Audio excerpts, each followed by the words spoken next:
Hello, visuals. Welcome back to the show, and welcome back to another edition of the Dance. That's not Dance Talking Crap, that's on Spotify. Go to Spotify and listen to me talk crap solo.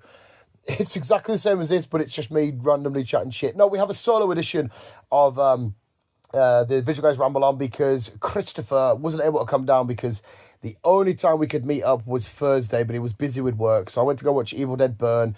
The review should be up on the channel for that. I had a wedding night on the Friday, so that he couldn't come down at any point. So I thought I'd do a nice little ramble. And I wanted to pose a question to him as I'm watching the some gameplay footage of Legacy of the Dark Knight, the Lego game. Lego Batman, Legacy of the Dark Knight. Of course, we've all finished the game. We've done dusted it, but I thought I'd put it on as background noise as I sit and ramble on, because like I said, I am going to a wedding in about an hour or so's time, so I need to have another shower. The amount of showers I've had is fucking unbelievable. I'm going to have another one because I'm sweating already because it's fucking hot, and it says it's 30 degrees in Carlisle. I don't know if that's the worst records and shit, but it feels fucking horrendous. But I want to speak about Batman, right? So, this is obviously not a question for everybody, but it's a question for a good portion of people, at least comic book or superhero-related people, because Batman's quite unique in the sense of this world of gods and demons and all this kind of shenanigans of the DC universe, and just comic books in general. Essentially, on paper, yes, we know he's more than this, but on paper, he is just a bloke in a bat suit with no powers. Yes, he's smart, and he just patrols the streets in the shadows, taking down criminals. But what is it, again, when he's next to Superman and he's next to Wonder Woman and the space police or the Green Lantern and all this kind of shit?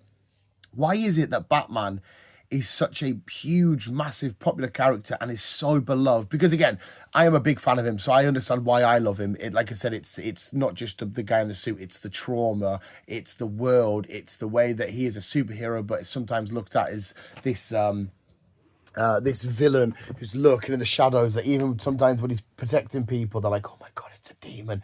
The whole fear and all this kind of shit. One of the best rogues gallery in fictional character history.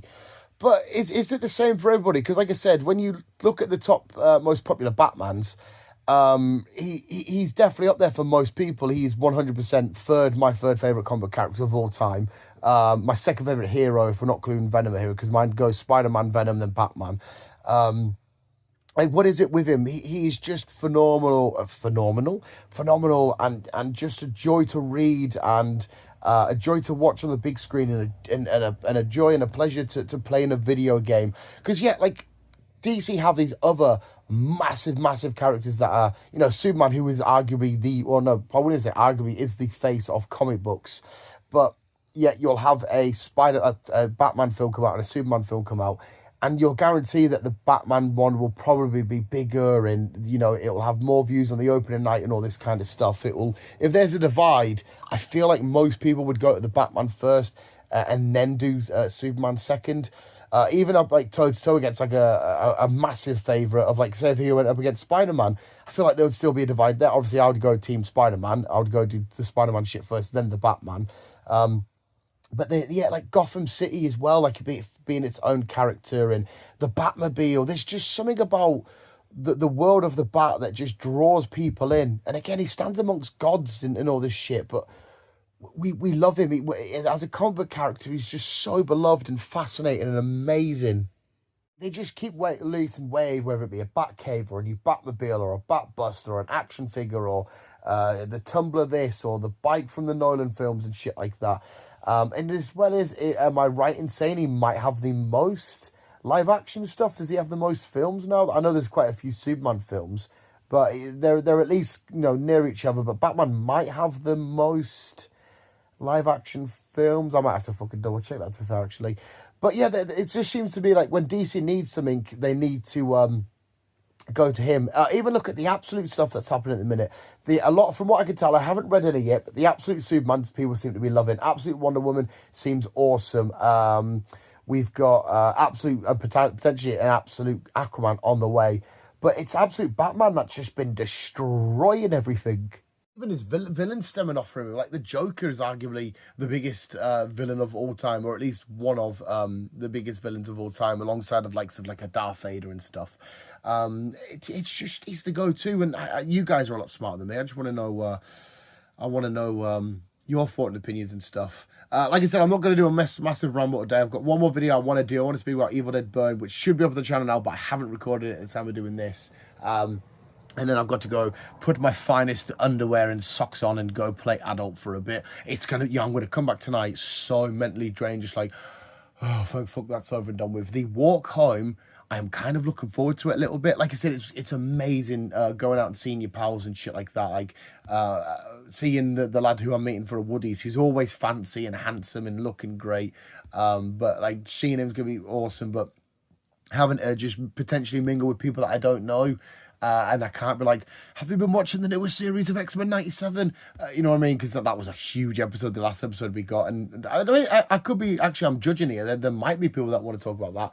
But obviously, I think I can leave without like, hi, I'm Dan, nice to meet you. I'm a pal of John's. X-Men 97, what's your thoughts? Saying like, what the fuck are you on about? It's just going to be a bit of a mental... like a mental drain, if that makes any sense. I imagine listening or talking to me is a fucking mental drain, don't get us wrong. But I am excited to see my part, and I am so happy for him to, get married. And it's, at the time of recording, he's probably getting it all done now with the, wrap it all, You May Kiss the Bride and all this shit. I'm so buzzing for him. I'm just not great in normal crowds. Chuck me in a football crowd. Chuck me in a comic book convention crowd, sorted. Normal crowds where we've got to look fancy-dancy and, all this shit. Like right now, I'm just sat in PJ bottoms with them rolled up like they're like fucking little panties, just with my room surrounded by fucking Luigi and Optimus Prime and shit. It's fucking nuts. But anyway, visuals, we will end it there. Let me know your thoughts on Batman. And also let me know how to be an adult. Let me know why you think... in fact, as well, let me know why Batman doesn't do it for you. Because, again, I do know people that aren't drawn to Batman. But people that don't like a lot of comic book characters, but, they like the odd film and shit, that aren't drawn to Batman. So I want to know your opinions as well. But let me know why you think it is that Batman is one of these characters that just stand out. I feel like I've kind of said my reasons a little bit. I maybe could have went into more detail if I had a bit more time, but we can maybe pick this up later down the road. But yeah, visuals. There's been another little solo ramble. Hopefully you'll have Chris back next week. But more importantly, thank you so much for watching and listening. And remember to always keep being you and keep on keeping on.